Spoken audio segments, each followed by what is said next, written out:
Hey everybody, good morning, good afternoon, and good evening. Welcome to Beekeeping for Newbies. Thank you very much for taking the time to listen. I do appreciate you. And as always, feel free to reach out, Jeff at beekeepingfornewbies.com. That's NEWBEES.com. Well, welcome to episode 11 of In the News, our weekly segment where we find whatever we can anywhere in the world that might be relevant or interesting to you. And hopefully this week's articles will be a little bit of fun. I also might have another interesting thing coming up. I reached out to somebody today for a fun idea relating to the In the News segment. So hopefully we'll hear back from her in a couple of days here. And maybe we'll be able to report something fun for you for next week. So I've got a thunderstorm behind me, and I'm going to try to expedite things and move a little bit quicker today. All right, so we'll jump right into the first article coming to us from Arizona. Arizona golf course worker dies after being attacked by swarm of bees. A golf course worker in southern Arizona died last month after being attacked by a swarm of bees while on the job, his employer said. Rick Messina, 57, was a member of the agronomy team at El Conquistador Golf and Tennis in Oro Valley, just north of Tucson, where he helped maintain the property grounds. He was stung on the morning of June 24th near the 8th hole at Push Ridge Golf Course, which is one of the 3 courses run by El Conquistador, and it was a tragic workplace accident, according to a statement from the club's managers. Messina had been mowing the rough around the Push Ridge course when the swarm attacked. Emergency services took him to a local hospital, and he died 3 days later on June 27th from complications due to the bee stings, according to the statement. Messina had been employed as a groundskeeper by El Conquistador since July 2022. There's a little bit more on the article, as usual. I'm not going to read the whole thing, but I thought this was kind of interesting because my first thought was honeybees in a swarm are very, very rarely aggressive. But when I first heard this, I thought it's got to be Africanized bees. I mean, they're in Arizona, so we know that in the South, all across the South, really, Arizona, Texas, I know Georgia's had some. I think I heard recently it was Alabama or Mississippi. So we know that there are Africanized bees in the southern part of the U.S. So that's what immediately came to mind for me. But they mentioned that they called in a bunch of local beekeepers who went through the whole area. And, they had their statement to them was, well, it is peak season for bee swarms. You would think that somebody would have said to them, like, hey, this is really rare and unusual. Like honeybees don't usually attack people. I've gone up to hundreds of swarms with no gear on, stuck my hand up into the swarm, into the cluster, pulled out a handful of bees. Now, I'm not going to lie, I've been stung a couple times doing that. But for the most part, 99 out of 100 times, if you're not pressing one of them against the other or squeezing them or anything, they're pretty relaxed. So I'm pretty confident that this had to have been Africanized bees. Either that or it was a hornet's nest or there was something else that was stepped on. I don't know what was going on, but they basically, in the end of the article, it says people are urged to avoid areas where there are signs of bee colonies as well as any moving swarms. Like, I just think that sends a bad message. That's going to freak some people out. So I really don't like that, but it is what it is. Okay, next article coming to us out of Canada. Runaway honeybees take over runway at Northern Alberta Airport. Maintenance crews at the Lac-La-Biche Airport weren't the only ones busily buzzing through their workday recently as a swarm of honeybees claimed a portion of the runway as their new home away from hive. The incident, which took place on June 7th, was recently explained to the Lac-La-Biche Post newsroom by Barry Feladichuk, the urban transportation supervisor for Lac-La-Biche County's transportation services. If I knew this was going to be a lot of French, I probably wouldn't have read this one. He said the bees were noticed during one of the daily routine runaway inspections late that afternoon. The bees, several hundred of them, had filled a cracked section of the shoulder of the runway. The swarm had been there for a relatively short period of time as they had been absent during the morning inspection, he said. The bees settled down the runway near the air tanker base, he said. Aircraft responding to regional forest fires at the air tanker base, as well as commercial and private aircraft, use the runway on a daily basis. So anyway, that was all the excitement going on over there.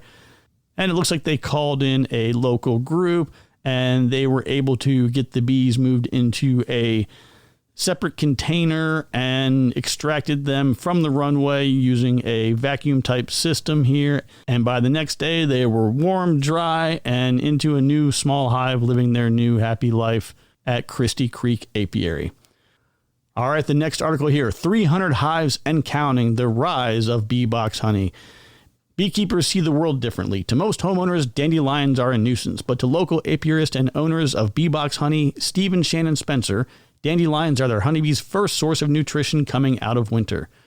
Through honey-colored glasses, most beekeepers would agree with the Spencers that bees are complicated and fascinating creatures. Their perfect hexagonal hives are kept extremely clean and hygienic. They even leave the hive to excrete waste. If one of them dies, they will leave the hive so they can die outside alone as a service to the other bees. They are extremely mindful of each other and work with their famous hive mind to do what's best for the community. It's actually, the article really was mostly about Beebox Honey and this company and kind of how they started with 12 hives and grew to 300. It was kind of just an interesting article about them, but what brought me in was the dandelions because I'm a dandelion weirdo. Like, they come out in the spring and I always try to protect them because they are pretty much the first thing the bees can get a hold of coming out of the winter, and my yard has a ton of them, and I collect the little fuzzies that come off of them, and I put the seeds in bags, and I save them with all my other seeds and stuff because I'm a dandelion weirdo.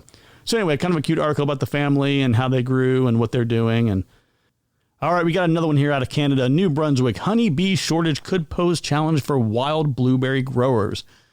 Second-generation Moncton beekeepers says importing bees from other provinces isn't ideal. The end of August typically brings an abundance of wild blueberries in the province. And if you ask second-generation commercial beekeeper Chris Lockhart, New Brunswickers have honeybees to thank. They say 1 in every 3 bites of food has to do with pollination, said Lockhart, who's the owner of Lockhart Apiaries.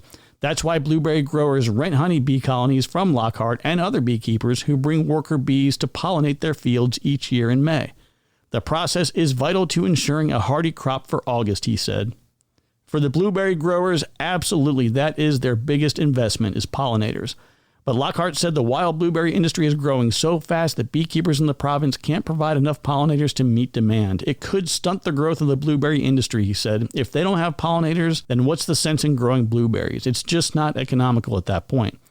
Lockhart's company, which also makes products through Atlantic Gold Honey, manages around 1,000 colonies and sends almost all of them to blueberry fields. In recent years, he has turned away growers asking for more. That demand is just going to go up, and trying to fulfill it is going to be a challenge for the blueberry growers. As wild blueberry growers have been gaining access to new crown land across the province, Lockhart said some have no choice but to look outside of the province for help. So, interesting article there, a little bit more to it, but all right, and last thing today, it wouldn't be an update if we didn't have a check-in on our Minot honeybees here. So this week's big news with the honeybees coming out just here today out of Minot, North Dakota. With their historic first season well underway, the Minot Honeybees softball team aims to highlight the women in business who support the team with their sponsorship, such as Megan Fleck-Wold and her business Mega Latte Coffee House. Fleck-Wold, the owner and operator of all 5 of their coffee house locations, sat down with the honeybee staff to share her thoughts and some coffee. So again, if you're a big Minot honeybee fan like myself, you feel free to jump in and check out that article. But I wanted to give you a heads up. If you're in the Minot area, July 15th, a couple days ago, big 8-7 win over the Mankato Habaneros. And you're not going to want to miss this here. This Thursday, July 18th, we got a doubleheader, 6:05 p.m. at Corbett Field, again against the Mankato Habaneros. And we got a second game is at 8:35 p.m. Now, for those of you who aren't familiar with the North Dakota area, I was out there as a kid. My family, my grandmother was born on a farm and was raised out there in Fessenden, North Dakota. And I was there when I was about 14 years old, and it was a really fun time. It was super cool. It was their sesquicentennial celebration out there or whatever. Anyway, it was a lot of fun, pretty neat. One thing that I was kind of amazed at is the sky in North Dakota was really, really long. You could just see forever. You could see the bottoms of the clouds. It was really beautiful out there. But what was pretty neat is the sun didn't set until it was like 10:45, maybe 11 o'clock p.m. It was really late on the sunset. So anyway, that was kind of a cool thing that I remember from my childhood on my one-time visit to North Dakota.